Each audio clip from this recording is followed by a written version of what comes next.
So, if people are wondering why it can be a big deal to go through other people's outgoing mail, let me explain what's happened in the past and what can happen in the future. So, there's been outgoing mail on top of the box that's gone missing. Neighbors have complained about it. I have complained about it. There'll be mail outgoing on top of the mailbox so the mailman can pick it up and take it. And of course, a lot of us work. So we put the outgoing mail on the outgoing mailbox in the spot, and then we go to work and we go home. If it's not there, we assume that it did its right thing. It went outgoing. But when people go through the mail and outgoing mail and they don't have any outgoing mail, that's a problem. Because if a neighbor, let's say, sees my roommate at 83 years old going through the outgoing mail, yet there's none with his name on it, there's nothing for him, he didn't put anything down there in over 3 months. So if you're not putting outgoing mail there, then why are you checking outgoing? And if you have a mailbox below that you have to put a key in, open up to get your incoming, there's no reason for you to go through that. But yet there's a lot of mail going missing. There's packages incoming that have gone missing, and there's been outgoing mail that's just completely disappeared. It's never made it to its destination. It's not on top of the mailbox, and nobody can seem to figure out where this is happening.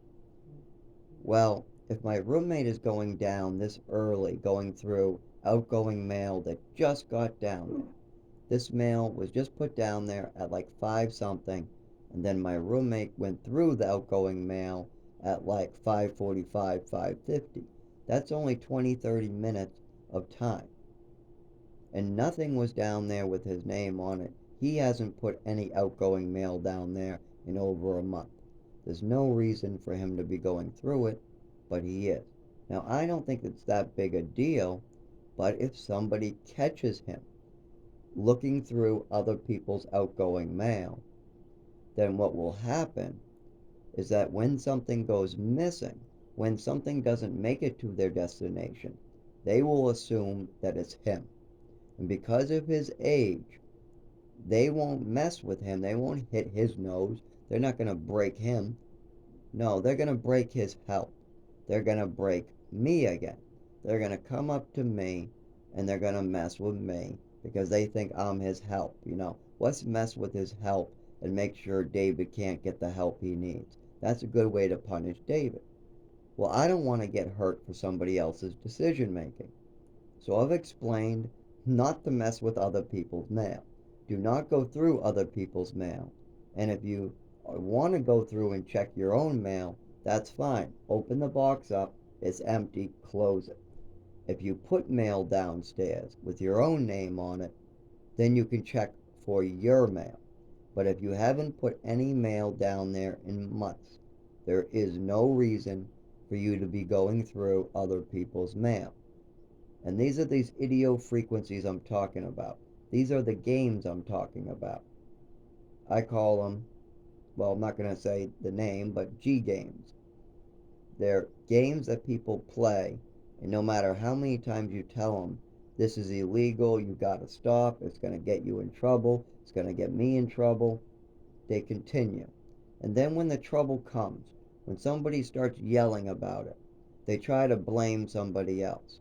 They try to say it's the mailman's fault, it's my roommate's fault, it's the dog next door's fault, the dog ate the mail. Whatever the excuse is, they want to blame somebody else, even though somebody has repeatedly told them these games gotta stop. You gotta stop these things.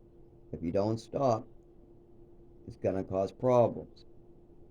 Well, this is the same thing I dealt with my mother. She would do weird and unusual things, and they didn't stop. Well, I've found ways to teach people to stop. One way is by recording what they do and then sharing it with other people. You can also just kind of explain these behaviors to the Department of Health and Human Services or doctors or other people, and then they can bring in nurses and people to help these individuals. That's probably what my mother needed was to have a little more supervision. She had little to no supervision, and I got seriously hurt by that. They definitely needed somebody to keep an eye on her with the pills, the meds, the drinking, all these type of things.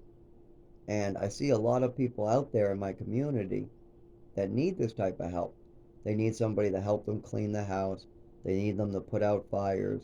They need them to open a window. They need to teach them the basic skills that's required to be an adult.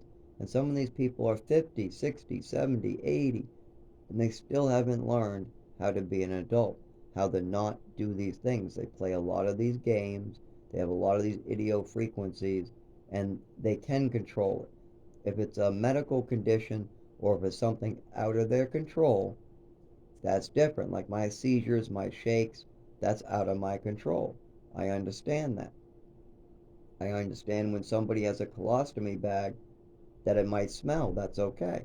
I'm going to have to deal with the smell, and that's okay. But that doesn't mean you don't have to buy spray for the bathroom. It doesn't mean that you can drop it on the floor and leave it there. See, those are the games and idiofrequencies I'm talking about. Yes, you have a medical condition. It's going to smell or cause problems, but I can deal with that because it's out of your control. But there are things that you can control, and if you're not choosing not to, if you're choosing to be sloth and lazy, that's a choice you're making. Just like when I called my relatives and asked them many, many years ago, showed them pictures that I needed hospital visits. I need some help going to the hospital. I'm getting really sick with the seizures. I mean, this has been going on for 25 years. And even 20 years ago, when I was begging for help medically, this was their excuse. Oh, we're too busy in Hawaii. We're too busy on vacation. We're too busy in Bermuda. We're too busy in Florida. And they just last year and the year before that, I was told the same thing. Oh, we're in Florida and too busy. That's a choice that you're making. If you have three different houses, one of which is near your son who's dying, and you make a choice to go on vacation, that's a choice you're making. And you have a right to make that choice. But if you're making that choice for 25 years, if you're continuing these behaviors, then there has to be natural consequences. And I'm the one paying some of these consequences for what they did in my childhood.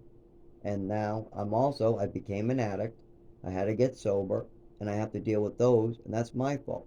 When my heart beats weird, that's my fault. When, it might have something to do with some of these behaviors that my parents exhibited, but the things that started health wise after the drugs, I can't blame on anybody but myself.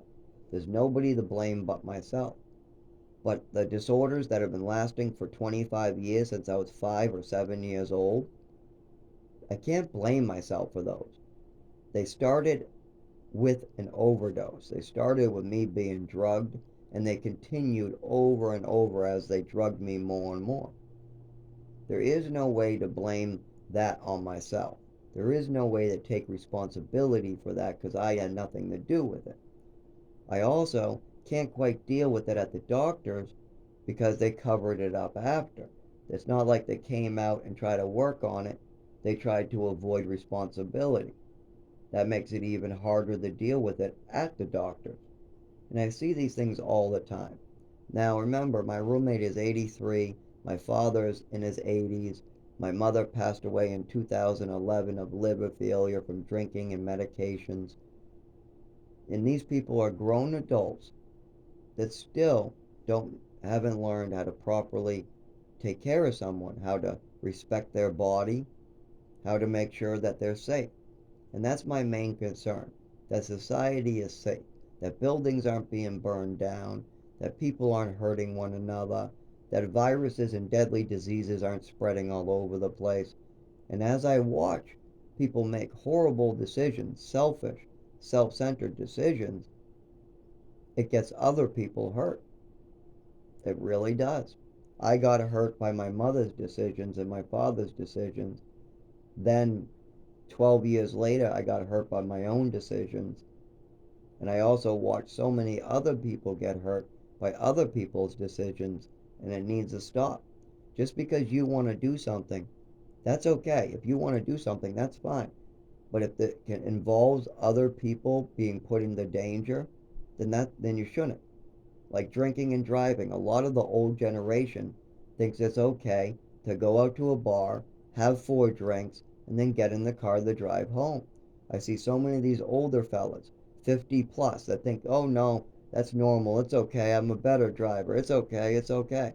No, it's not okay, because you're putting other people in danger. You're putting other people in danger when you drink and drive. It's not about your own life. It's not about how you got to get home. Everybody goes, well, I got to get home. Yes, you do. That's a you problem. You drank at that bar and now you got to get home. But you cannot put other people in danger for your own decision making. When I was being a drug user, I used to have to be really careful with my drugs because I was very worried that somebody else might get hurt by them. And that was something I had to keep an eye on. I had to be very careful with my medication. Like, I'll give you an example. I kept my medication in my backpack at a shelter. Then I ended up bringing the backpack to a friend's house to stay with him. Somewhere in between the shelter and the house, somebody stole all my medication. One of them was stolen in the shelter, and that worried me, so I reported it to the doctor. And then when I went to the house, more medication was stolen, the rest of it, right out of my bag. And nobody wanted to admit to who had it. That worried me because somebody could have got hurt. Those medications, I find out now, and I knew for quite a while, are dangerous. Well, one of those medications that was really messing me up is called Klonopin. That's just one of many. Well, apparently, a month later after tracking these down, apparently this homosexual gentleman took my medication, gave it to a 16-year-old, and tried to have sex with him. That's bad. Ever since then, I keep my medications right strapped to me in the bed. All my medications sleep with me now. So that way nobody can steal them, nobody can take them, and that way nobody gets put into danger with them. But the thing is that people are doing awful things and not taking other people's safety into consideration, and that needs to be your main concern. If you're going to make any action, if you're going to do something, that's okay. You should do it. If it's helping you, if it's going to help you, if it's going to help you succeed in life, great. If it's going on a vacation, if it's doing something like that, that's fine. But if people could be getting hurt, then you can't do it. You need to handle whatever this harmful situation is and then take your vacation. And that's part of the problem with people nowadays. They do what they want to do, they worry about themselves, and then other people get hurt. And it happens every day in society. And that is a big concern. People should not be getting hurt by other people's decision making. It's that simple. And as a child, I had to learn this as well. In the programs at home, I accidentally hurt my nephew a couple times because I didn't know my nervous system was this bad. I would try to throw a tile and skip it like we were skipping rocks, and I would try to aim left, and my arm would go too far to the right and scratched him. I felt bad about that. I was trying to skip a rock or skip a tile, and wasn't aware of how disabled I really was, and somebody got hurt because my parents and me weren't discussing my disability. If we discussed my nervous system disorder, if we got me help with it early, then maybe I would realize that was a bad idea to be doing that at all. Normally, that's a fine idea. You're skipping tiles, you're nowhere near the person, you're aiming way to the left, it's nowhere near anybody. But if you know you have a neurological disorder and you can't control your nervous system, then that's something you should consider, that somebody could get hurt because you can't let go at the right time. Now I know this. Now I know what my disorder is. Now I can be careful not to drive, things like that. Like if I chose to drive, that would help my life a lot. I could make a lot of money. I would be safer during my seizures. I would be able to get to the store easily. I wouldn't have to hurt myself with big microwaves on my back and heavy I mean, sometimes I have to get 2 gallons of water and a gallon of milk, and I have to throw it on my back. Of course, I want to drive, and I can drive, but my hands and feet shake. I know that if I make that decision, I'm putting other people in danger. So I haven't driven in 15 years. I've had 3 cars and a learner's permit, but I stopped there because I'm waiting for the doctors to diagnose and treat this condition. And because I know I have this condition, because I've been dealing with it for 25 years, I can't go out there and drive. I know better. I know I would be putting other people in danger. But I see all these other people doing these things that can cause problems for other people, and they don't care. They go, oh, well, forget them. I'll do whatever I damn feel like. I'll go wherever I feel like. Oh, we're too busy. Oh, like I'll give you another one. That was a couple examples, but like I said, my family, I needed medical help. I asked them for help. They told me they were in Florida having too good a time down there. And you know what I told them right before I hang up? That's a choice you're making. You're making a choice to be on vacation right now. You're making a choice to have fun on the beach. That is a choice you are making. And they see this is just another excuse. People make excuses for their behavior, and when things go wrong, they like to blame it on somebody else.